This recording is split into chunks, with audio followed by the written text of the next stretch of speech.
Sveiki, šiandien atvažiavom apžiūrėti naują mūsų projektą. Naujas projektas yra darbinis pavadinimas Solkas Premium Mini. Greičiausiai jis toksai ir liks, jį galit matyti mūsų internete išplanavimus jo ir išmatavimus. Tai kas jame yra, jisai yra irgi lygiai taip pat susideda iš dviejų dalių, tai yra miegamųjų zona ir gyvenamoji zona. Ir tik tai jis yra gerokai mažesnis, jis yra tik tai 80 kvadratų. Ir vat šitas namas, jisai puikiai parodo, kaip žmogus gali gerai pamąsčius, gerai pagalvojus, labai nedideliam plote, čia iš principo yra kokie maksimum 5 arai, greičiausiai 4,5 kokie. Ir kaip jis išsidėlioja, susiderino su kaimynais dėl atstumų, viskas susitvarkė ir nuostabioj vietai turės nuostabų namą. Vėlgi, dar praeitą savaitę mes rinkom sipus, kas irgi užtruko ten nedaugiau savaitės, ir jau šiandien pirmadienį jau prasideda fasadų dėjimas. Taip, dabar apie tai, ką mes čia darėm ir ką mes čia padarėm. Šiuo atveju buvo tai, kad užsakovas užsakė pas mus sip skydus, montavimą, medieną, hidroizoliaciją, varžtus, putas.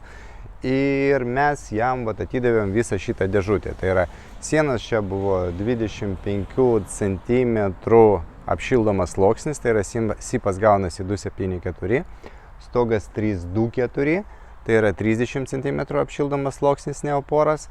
Dar papildomai bus šildoma 10 cm iš vidaus ir stogas, ir sienos, ir tai būtent tai bus pasiekiama A++ klasė. Mediena be abejo C24, kitokios ir negalima naudoti, USB kaip įprasta jau USB 3 ir ne kitaip.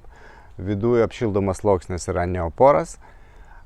Ir praeitą savaitę mes tik tai surinkom patį pastatą, šią savaitę jau pradeda dėlioti stogą ir pradeda dėliotis fasadus. Taip, dabar mes patekam į namo vidų ir čia yra, kaip ir pasakoju jau, čia yra dvi didelės zonas. Viena yra miegamoji zona, kita yra gyvenamoji zona. Tai čia bus virtuvė, čia bus valgomasis, čia bus tuo pačiu metu didelis kambarys.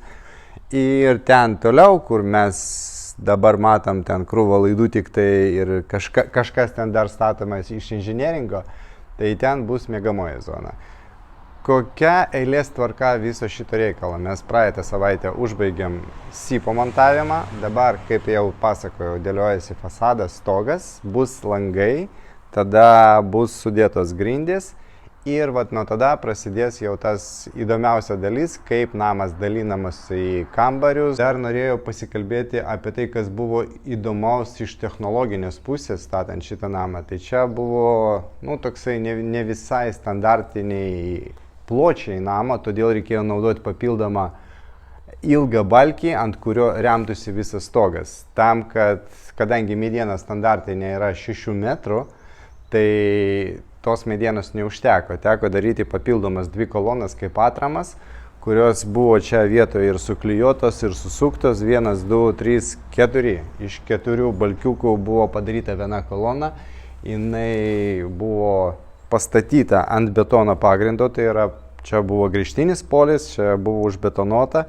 Ir mediena buvo pastatyta, čia, sakykime taip, uždengta hidroizoliacija ir iš apačios ir iš šono, kadangi čia dar kelsis grindys. Ir prisukti buvo metaliniai kampučiai, kurie laiko taip, kad ta kolona niekur nejudėtų. Tai ar įmanoma sipinį namą daryti daug ilgesnių negu standartinių išmatavimų 6 metrų? Taip įmanoma. Dar kas matosi čia, matosi irgi labai aiškiai matosi, kad čia yra hidroizoliacija. Tai yra, negali būti tiesioginė betono sąlyčio su mediena. Tai čia yra betonas, čia yra hidroizoliacija, ant viršaus yra uždėta mediena. Tai čia vienas iš tokių absoliučiai teisingų sprendimų ir taip visada turi būti. Niekada mediena negali tiesiogiai liestis su betonu. Tai apie šitą namuką kol kas tiek ir manau, kad dar pratęsim.